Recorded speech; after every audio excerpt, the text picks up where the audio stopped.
They thought she was a nobody, unaware she was a trillionaire who owned their lives. The grass was still damp when John Littlefield folded his arms, looking down at the wife who had anchored his life through every struggle, and said loud enough for the other woman and his mother to hear, "You're a nobody, Elizabeth. Just like your mother was. You have no education, no status, and absolutely no future without me." Beside him, Rosemary Fleming, the polished woman in the sharp powder blue suit, didn't hide her smile and added softly, "This is where small-minded women end up, Elizabeth. In the dirt, forgotten." Brenda Firth, his mother, didn't stop them. She just stared at the headstone and said coldly, "You can't give what you never had." If you are just tuning into this channel, please subscribe, give this video a thumbs up, and don't forget to share with your friends and family, and tell us where you are watching from in the comments section. The cemetery fell silent. No one defended Elizabeth. No one said enough. Kneeling on the cold ground, Elizabeth Webster kept her hands low so they wouldn't see them shake. Her dress was simple, her jewelry modest, her life quiet. To them, she was just the soft-spoken wife from a small background, the woman who didn't understand business, the one they could insult because she had no place and no power. What none of them knew was this: the woman they were calling a nobody was the daughter of James Webster, a man who had spent years hiding his true identity. On paper, he was just a retired widower. But in the right documents, under the right holding companies, he was one of those near-mythic men in finance. He was the kind of man whose scattered assets and quiet control made him a trillionaire, even if no magazine could ever print the full picture. While John bragged about his career, Elizabeth's father was quietly buying a controlling interest in the very company John thought would prove he was better than the wife he was trying to erase. The silence of the cemetery was not empty. For Elizabeth Webster, it was a familiar language she had been learning since she was a child. As she knelt on the damp grass, the sharp, cutting words of John Littlefield and Rosemary Fleming drifted over her like a bitter wind, but they failed to penetrate the core of who she was. Her father, James Webster, had spent decades ensuring she was built for moments exactly like this one. Elizabeth closed her eyes, and the gray stones of the graveyard dissolved into the warm, honey-colored light of her childhood kitchen, a modest, three-bedroom home on a street so ordinary it was invisible. She remembered being 11 years old, sitting across from James at a worn oak table shortly after her mother had passed away. James Webster was then, as he was now, a man of simple jackets and tired eyes, a man who drove an older sedan and preferred the comfort of a well-worn book to the flash of a diamond watch. Elizabeth had asked him why they didn't move to the bigger houses on the hill, or why they didn't travel in the private jets she saw in the magazines at school, knowing even then that her father seemed to possess a knowledge that outweighed their surroundings. James had reached across the table, his voice a steady, gentle hum that would become the foundation of her life. He told her that if people know exactly what you have, they will stop seeing who you are. He taught her that wealth is loud, but dignity is quiet.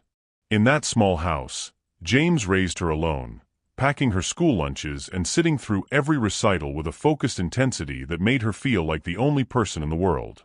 He never spoke poorly of others, but he taught her to move through the world with an observant, clinical eye. He gave her one rule that she carried like a hidden coin: never tell anyone who you really are, let them reveal themselves first. That rule had shaped her entire existence. While her peers at the university sought out the loudest parties and the most expensive labels, Elizabeth studied quietly, working in the shadows without drawing a single eye to her lineage. She inherited something far more potent than the trillion-dollar empire James was secretly weaving across the global markets. She inherited restraint. On her 25th birthday, there was no gala, no debutante ball. Instead, James had handed her a simple folder containing the documents for Webster Holdings, a small holding company that seemed boring on paper but was, in reality, a surgical tool for capital. He didn't tell her to spend it. He told her to understand it, to learn to read what lay behind the numbers rather than the numbers themselves. This education in invisibility was why she had been able to endure John Littlefield's slow descent into arrogance. When she met John at 27, he was a man fueled by a desperate, gasping ambition, a man who treated success like oxygen. Elizabeth had admired his drive, initially believing his hunger was for a better life rather than just a louder one. She had shrunk herself to make room for his dreams, sitting beside him during late nights, correcting his grammar in private so he would look polished in public, and believing that her invisible support was the highest form of love. She had watched John's transition from a hopeful striver to a man who measured human worth by titles and textures. It started with small corrections in public, John laughing at her simpler world during dinners with his colleagues.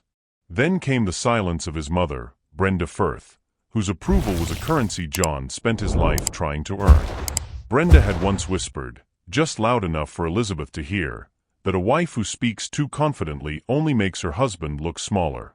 Following his mother's lead, John had told Elizabeth to stay in the background, to let him handle the public image because she didn't understand corporate pressure. Elizabeth had observed it all through the lens her father had provided. She saw the way John's tone shifted when he spoke to people he deemed important, and the way his frustration always flowed downward toward those he considered beneath him. She noticed the moment John stopped thanking her for the reports she stayed up all night fixing for him. She saw the arrival of Rosemary Fleming not as a romantic rival, but as the ultimate reveal of John's character. Rosemary was the physical embodiment of everything James Webster loathed. She was loud, she was strategic, and she claimed space with an unapologetic, manicured hand.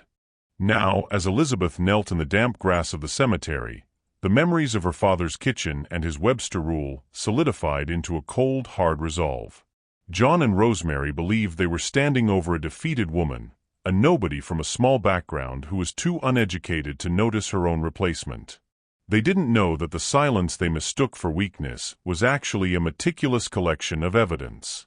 They didn't know that Elizabeth had spent her entire life being trained by a trillionaire to wait for the moment of total exposure. The Webster rule was no longer just a lesson in humility, it was a blueprint for a reckoning that was already in motion. Elizabeth smoothed the dirt from her mother's headstone, her shaking hands finally going still. She was no longer just watching. She was preparing to use the silence she had mastered as the sharpest blade John Littlefield would ever encounter. The air inside the private dining room was thick with the scent of expensive lilies and the sharp, rehearsed laughter of people who believed they were the architects of the world. It was a celebration of John Littlefield's latest promotion, a night meant to solidify his standing within the firm, and Elizabeth Webster moved through the space with the same quiet grace her father had instilled in her. She wore a simple charcoal silk dress that whispered against the floor, a stark contrast to the vibrant, attention-demanding hues favored by the other wives in the room. John, however, barely looked at her. He was busy adjusting his cufflinks in a gilded mirror, his reflection showing a man who had finally found the status he had craved since childhood. Elizabeth stood behind him, ready to offer the support she had given for years, but the warmth between them had long since evaporated into a clinical coldness. Brenda Firth, John's mother, presided over the evening like a high priestess of social standing.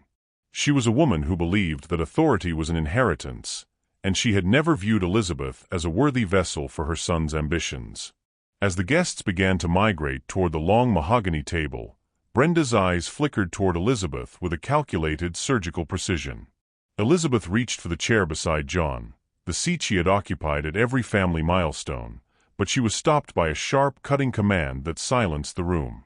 "Remove that chair," Brenda said, her voice dropping like a gavel onto the polished floor. The house staff hesitated for a fraction of a second before Brenda's gaze hardened. "We'll put Rosemary there. She needs to sit beside my son. They have important things to discuss about his future." The humiliation was not loud, but it was absolute. Elizabeth froze, her hand still hovering near the back of the seat that was being whisked away as if it were a piece of broken furniture. Rosemary Fleming stepped forward, her smile slow and unapologetic as she slid into the space beside John. She smoothed her dress and looked up at him, a silent question in her eyes that John answered with a cowardly downward glance. "Don't make a scene," John muttered to Elizabeth, his voice low enough to sound private but loud enough to sting. "There are guests here." Elizabeth felt the heat rising in her cheeks, but she remembered the Webster rule: never mix survival with emotion, and always let the opponent believe they have won before the game has even truly begun. Elizabeth retreated toward the sideboard, standing near the shadows of the staff while the dinner continued as if a person hadn't just been erased from the table. Across the room, John's siblings, Daniel and Lucy Firth, watched the exchange in a silence that was a mixture of discomfort and complicity.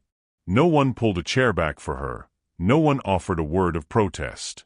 The group decision to ignore Elizabeth was a final confirmation of the environment John had built around them, a world where usefulness was the only metric of value. As the first course was served, Rosemary became the effortless center of the room, her laughter ringing out as she spoke of executive influence and shared projects. She referred to John's achievements as their progress, her hand frequently brushing his sleeve to claim familiarity in front of the board members and friends. Elizabeth watched from the periphery, her father's training allowing her to see the gaps in their performance. She noticed the way Brenda watched Rosemary with a glint of satisfaction, believing she had finally found a woman who understood the rules of control. Rosemary eventually looked toward Elizabeth, her expression dripping with a patronizing pity. "Oh, you look tired, Elizabeth," she said sweetly, the word twisted into an insult. "You should sit down somewhere. These environments can be so draining when you aren't used to them." A few guests laughed nervously, but Elizabeth only offered a polite, measured smile. Inside her bag, her phone buzzed with a notification she had been expecting, a transaction decline on her joint account. She stepped out onto the balcony for a moment of air, her hands trembling just slightly as she viewed the bank app. John was moving money, not just small amounts, but large systematic transfers to an external account labeled with the initials RF. He was preparing for a life without her, unaware that he was siphoning funds into a trap she had already mapped out.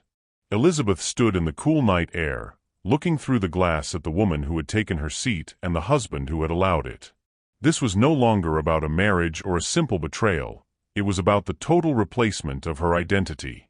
She straightened her shoulders, the nobody they thought they knew replaced by a woman who was recording every debt they were incurring. As the laughter inside grew louder, Elizabeth felt a profound sense of resolve settle in her chest. They thought they were pushing her to the edges of the room, but they were actually pushing her toward the door of a future they couldn't possibly afford. The morning after the dinner, the silence of the house felt heavy, like the air before a storm. Elizabeth Webster sat at her kitchen table, the same place where she had once helped John Littlefield rehearse the speeches that had climbed him up the corporate ladder. Now, her laptop screen glowed with a cold blue light, revealing a reality far sharper than any insult hurled at the graveyard.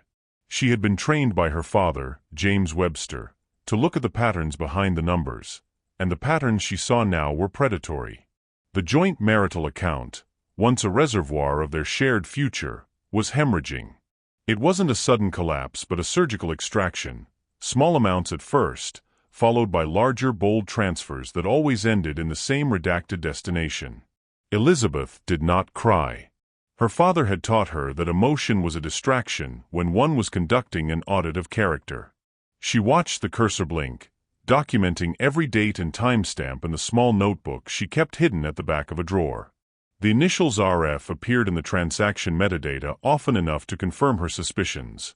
Rosemary Fleming was not just taking Elizabeth's seat at the table, she was taking the very ground from beneath her feet.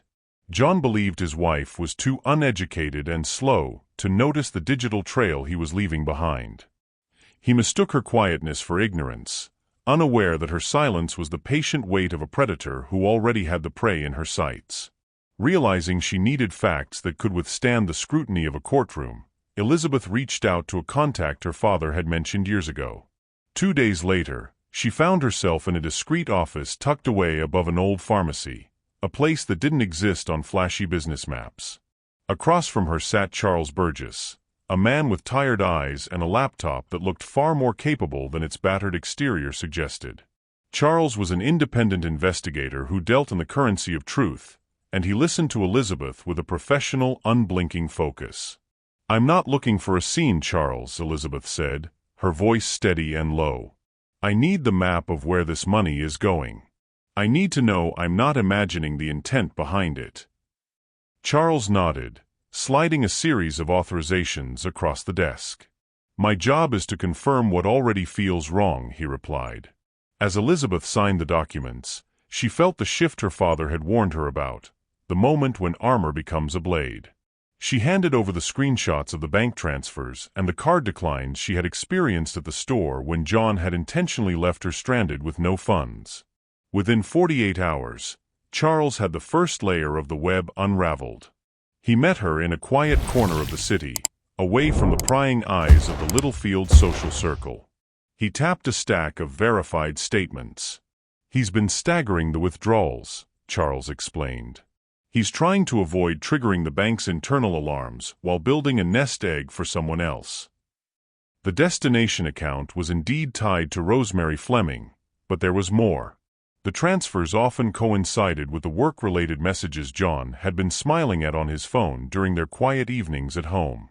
The evidence was clear. John wasn't just being careless, he was being intentional. He was siphoning their shared life to fund a replacement existence with Rosemary, all while mocking Elizabeth's simple world and lack of education. Elizabeth wrote every detail down in her notebook under the heading Evidence. She felt a strange sense of relief as the proof solidified. The gaslighting that had made her wonder if she was too emotional or unstable vanished in the face of the hard, cold data Charles provided. That evening, as Elizabeth sat in her living room, she watched John pace the floor, his phone pressed to his ear as he laughed with Rosemary about a liability that needed to be handled. He looked at Elizabeth as if she were a piece of furniture, useful perhaps, but ultimately replaceable. He didn't know that the uneducated woman he was trying to erase had already documented his financial misconduct. He didn't know that Charles Burgess was currently digging into Rosemary's own corporate history, finding the complaints she had filed to frame Elizabeth as a distraction to John's performance. Elizabeth smoothed the fabric of her dress, her expression as unreadable as a closed book. She thought of her mother's grave and the damp grass, and the way John had stood over her with crossed arms. She thought of her father, James Webster, sitting in his modest house, waiting for her to realize her own power. The vanishing funds were merely the first thread of the garment Elizabeth was about to unravel. As she closed her notebook, she felt the weight of the Webster rule settle into her bones. She would let them reveal themselves completely. She would let them believe they were winning until the very second the floor dropped away. The betrayal of the spirit was one thing, but the theft of a legacy was quite another. As Elizabeth Webster moved through the following week, she maintained her mask of quiet compliance, observing John Littlefield's growing impatience with her very existence. He began to treat her presence in their home as an intrusion, a sentiment echoed by his mother, Brenda Firth, who called frequently to discuss John's upward trajectory, as if Elizabeth were an anchor dragging him back into the depths of insignificance. But beneath this surface of domestic friction, Elizabeth was working with surgical precision. She met with Susan L. Santoro, a sharp-eyed compliance officer at the firm, who had noticed irregularities in the way corporate mail was being handled within the executive suites. Susan met Elizabeth in a dimly lit corner of a local cafe, her laptop already open and glowing with the harsh light of a security interface. "There's no easy way to show you this, Elizabeth," Susan said, her voice dropping to a whisper as she turned the screen. "But corporate ethics aren't just about what happens on the balance sheets. It's about the documents that never arrive." The video footage was time-stamped from late one Tuesday evening, showing the office bathed in the ghostly blue of the security lights.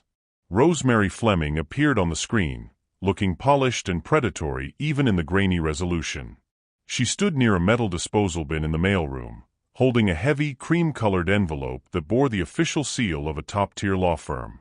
Elizabeth watched, her breath hitching in her throat, as Rosemary's manicured fingers traced the return address, a firm representing Webster Holdings.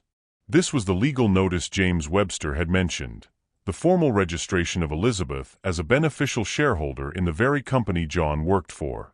Rosemary didn't just open the letter. She scanned it with a look of cold calculation, realizing that if Elizabeth ever saw those documents, the uneducated nobody would suddenly become the most powerful stakeholder in the building. On the screen, Rosemary struck a match. The flame bloomed, a small violent orange light in the darkness, and Rosemary dropped the burning legal notice into the bin. She watched it turn to ash with a flat, satisfied expression before turning on her heel and disappearing from the frame. "That letter was meant to inform you of your rights, Elizabeth," Susan explained, sliding a digital copy of the correspondence across the table. By destroying it, she ensured you stayed in the dark about your own wealth. She and John have been constructing a version of you that is small, broke, and disposable so they can move you out of the way without a fight. Elizabeth stared at the digital copy, her father's lessons about the Webster rule vibrating through her mind. Rosemary and John believed that by burning the paper, they had burned the truth. They didn't realize that James Webster had raised his daughter to be a witness, and that every act of destruction was being recorded by the very system they thought they controlled. Elizabeth's fingers tightened on the edge of the table, but her face remained as still as a frozen lake. The realization that they were willing to commit mail tampering and legal fraud to keep her in her place was the final piece of the puzzle. She wasn't just a wife being cheated on, she was a shareholder being defrauded. Susan provided the logs of internal complaints Rosemary had also filed against Elizabeth, fabricated reports claiming that Elizabeth's emotional instability was a liability to John's professional focus. It was a coordinated character assassination, designed to justify John's eventual departure and Rosemary's rise. When Elizabeth returned home that evening, John was in the study, laughing into his phone. He looked up as she passed the door, his eyes filled with a dismissive contempt that had become his default setting. "You look more lost than usual, Elizabeth," he called out, his voice dripping with mock concern. "Did you forget how to navigate the city, or just how to be useful?" Elizabeth stopped and looked at him, really looked at him, seeing the hollow shell of a man who measured his life in shadows and stolen sparks. She didn't respond with anger. She simply nodded once and continued to her room, where she opened her notebook and added a new entry: document destruction. Legal mail. Motive: concealment of shareholder status. She thought of the burnt letter and the damp grass of the graveyard, and for the first time, the pain was replaced by a cold, crystalline clarity. They thought she was a nobody because they only understood the noise of their own ambition. They didn't know that James Webster was already in contact with the board, or that the uneducated woman they mocked was currently the silent owner of their careers.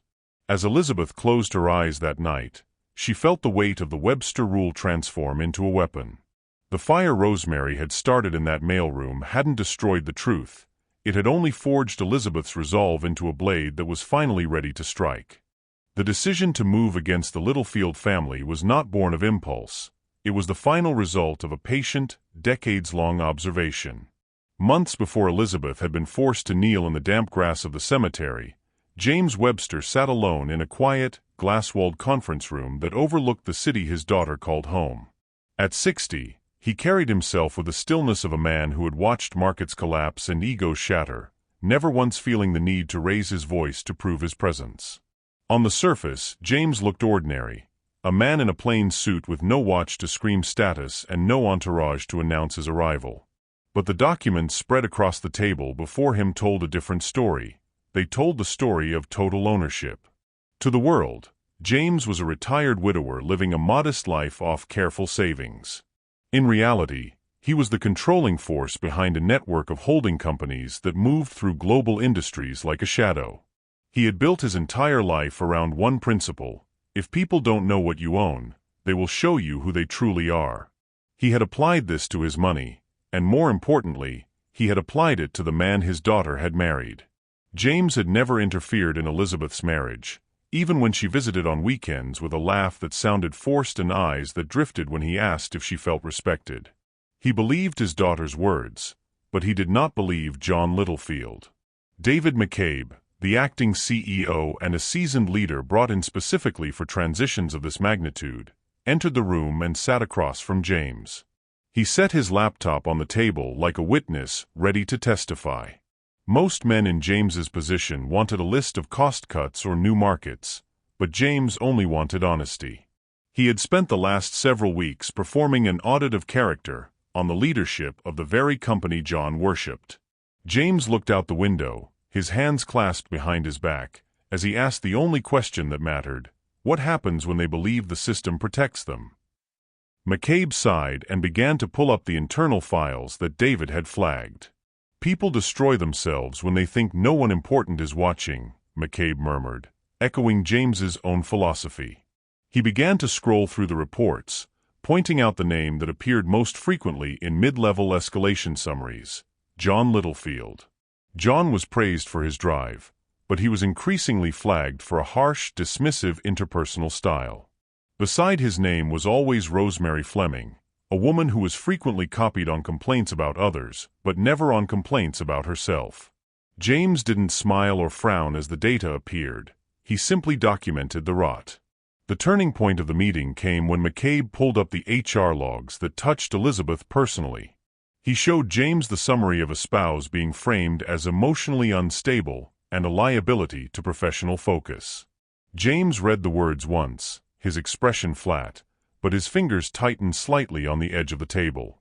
Then came the footage Susan had provided, the security clip of Rosemary Fleming standing in the mailroom, burning a legal notice addressed to Elizabeth Webster regarding her shareholder status. "This touches your personal life, James," McCabe said carefully, watching the older man for a reaction. James leaned back in his chair and exhaled slowly, feeling nothing like shock, only confirmation. He had watched John Littlefield treat Elizabeth like furniture for years, and now he had proof that John and his mistress were willing to commit fraud to keep her small. McCabe asked what James wanted to do, even if it meant taking down his own son-in-law. James's voice didn't change as he replied, "Follow procedure. But don't protect titles. Protect the truth." James considered the risk of a quiet HR dismissal versus a formal confrontation in front of the entire leadership team. He knew this wasn't just about a broken marriage. It was about the kind of people leading his company.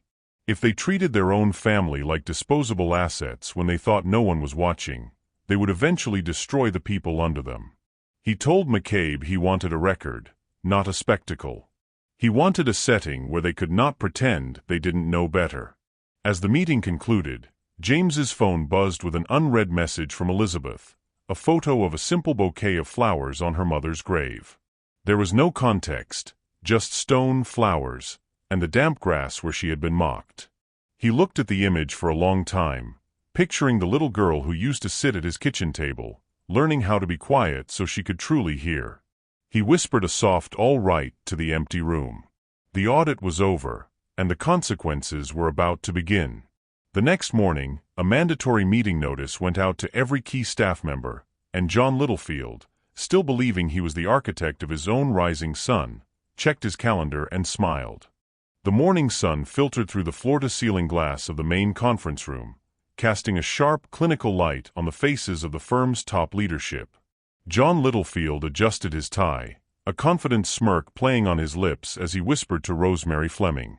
He believed this mandatory meeting was the preamble to his next promotion, a public crowning for his unwavering ambition. Rosemary, resplendent in a sharp powder-blue suit that matched the color of her cold eyes, sat beside him, her posture already claiming the space. Brenda Firth sat in the gallery of observers, her head held high, anticipating her son's final ascent into the corporate elite. None of them noticed Elizabeth Webster as she walked in alone, taking a seat at the very edge of the room. To them, she was a ghost, a nobody whose presence was an unexplained glitch in the morning's agenda. The room fell into a sudden heavy silence as David McCabe stepped to the head of the table. He didn't begin with a slideshow of quarterly earnings or growth projections. Instead, his voice carried a weight that made the executives shift in their leather chairs. He announced that before addressing internal matters, there was a vital introduction to make: the reveal of the company's new majority owner. Every eye turned toward the back of the room as James Webster stood up. He walked forward with the same unhurried, steady gait Elizabeth had watched her entire life. He wore the same plain suit he always wore, but the authority he radiated now made the air in the room feel thin. John's face went ashen, his mouth hanging open as he looked from the retired widower to the man David McCabe was introducing as the trillionaire who now owned their lives. James did not sit. He stood before the board and spoke with a voice that was quiet but absolute, stating that numbers meant nothing if the people behind them were rotten. He declared that the company was now under an ethics review for financial misconduct and the abuse of power. John tried to stammer a protest, but James raised a hand, and the room went cold. David McCabe signaled the IT technician, and the large monitors at the front of the room flickered to life. The first exhibits were the side-by-side bank records, showing the systematic siphoning of marital funds from Elizabeth's joint account directly into Rosemary Fleming's private holdings. The board watched in grim silence as the digital trail of John's betrayal was laid bare. Then, the lights dimmed further, and the audio system crackled to life. It was the recording from the graveyard. John's voice, sharp and mirthless, filled the boardroom, echoing off the expensive wood paneling. "You're a nobody, Elizabeth. Just like your mother was. You have no future without me." Rosemary's laughter followed, a light, cutting sound as she mocked the uneducated women who end up forgotten in the dirt. Brenda's cold remark about Elizabeth not being able to give what she never had punctuated the humiliation. The executives, many of whom had spouses and families, looked away from the screen, unable to meet Elizabeth's steady gaze. The contrast between John's corporate persona and the raw cruelty of his private voice was a total, irreversible exposure. Finally, the security footage from the mailroom played. The board watched Rosemary Fleming strike a match and burn the legal shareholder notice addressed to Elizabeth Webster. This was the smoking gun of legal fraud, mail tampering on company property designed to keep a beneficial shareholder in the dark. Rosemary stood abruptly, her voice shaking as she tried to blame John, claiming he had moved the money on his own. John turned to her, his eyes wide with a mixture of horror and realization as he muttered that she was the one who said Elizabeth would only hold him back. They were tearing each other apart in the very room where they had planned to celebrate their triumph. James Webster turned to Elizabeth and asked if there was anything she wished to say for the record. Elizabeth stood and walked to the front of the room, her voice steady and clear as it had never been in John's presence. She looked at her husband and told him that while he called her uneducated and a nobody, she had been watching, learning, and writing everything down. She stated that she didn't win because she was cruel, but because she stayed quiet enough to let the truth speak for itself. As David McCabe announced the immediate termination of Rosemary Fleming and the suspension of John Littlefield pending criminal review, Elizabeth stepped back. The nobody they had tried to bury was now the only one left standing with her dignity intact. The boardroom, once a theater for John's ego, had become the site of his final public dismantling. The courtroom doors closed with a heavy muted thud that sounded like the final page of a long, painful chapter being turned. Elizabeth Webster stood at the front of the room, her posture as straight and unyielding as the Webster rule her father had instilled in her. Beside her stood Mark Rhodes, a man who possessed a surgical focus and a profound dislike for the kind of theatrical cruelty that had defined John Littlefield's marriage. Across the aisle, John sat rigid, his once expensive suit now appearing slightly loose on his frame, his jaw clenched so tightly that it trembled with suppressed panic. Behind him, Brenda Firth clutched her handbag like an anchor, her face a mask of shattered pride as she realized the world she had carefully constructed for her son was dissolving in the face of a cold legal record. Rosemary Fleming sat on a separate bench, no longer an ally but a witness whose own survival now depended on how effectively she could distance herself from the man she had helped ruin. The judge entered, and the room fell into a silence so absolute it felt as though the air itself had been vacuumed out. This was not a boardroom or a family dinner where insults could be disguised as jokes. This was a place where every word was a matter of permanent record. Mark Rhodes rose to begin the proceedings, his voice a calm, deliberate instrument of clarity. He did not need to pace or shout. He simply laid out the evidence with the same methodical grace that Elizabeth had used to collect it. He began by addressing the dissolution of the marriage, but he quickly pivoted to what he called a sustained pattern of financial abuse, emotional cruelty, and the deliberate concealment of Elizabeth's legal rights. Mark presented Exhibit A, a massive binder containing the joint account statements that Elizabeth and Charles Burgess had meticulously tracked. As the numbers appeared on the court's monitors, the systematic siphoning of funds became a visual map of betrayal. The court watched in silence as thousands of dollars were traced from the Littlefield marital assets directly into accounts controlled by Rosemary Fleming. John's jaw worked, but he remained silent, unable to argue with the digital certainty of his own greed. Next came Exhibit B, a collection of internal emails from the firm where John and Rosemary had conspired to portray Elizabeth as unstable and a liability to justify John's eventual departure. The most devastating moment of the morning came when Mark Rhodes introduced the audio recordings. The courtroom was filled with the sound of the wind at the graveyard, followed by John's voice, sharp, arrogant, and unmistakably cruel. "You're a nobody, Elizabeth. Just like your mother was." The words echoed off the high ceilings, making Brenda Firth close her eyes as if she could physically block out the sound of her son's true character being broadcast to the world. Finally, the security footage from the mailroom was played, showing Rosemary Fleming burning the shareholder notice that would have alerted Elizabeth to her true standing in the Webster empire.